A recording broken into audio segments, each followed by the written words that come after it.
Hey, good afternoon. Good afternoon. How are you? I'm doing alright. How are you? I'm great. What's your name? My name is Robert. How about you? My name is John. Nice to meet you, Robert. Nice to meet you too, John. Where are you from? Actually, I'm from Africa, Angola, and I've been living here in this country for almost 5 years now.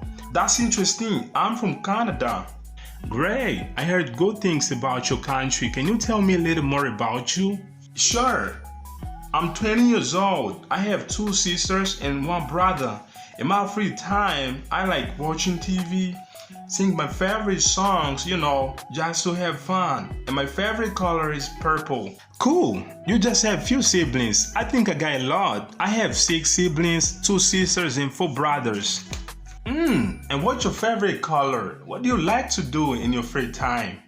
Well, I like red. It is a nice and warm color, and in my free time, I play the guitar and sometimes I sing too. Good. I'm really glad to meet you. Me too. Can I have your phone number so I can call you later? No problem. 945-101946. Thank you. Talk to you later. Thank you.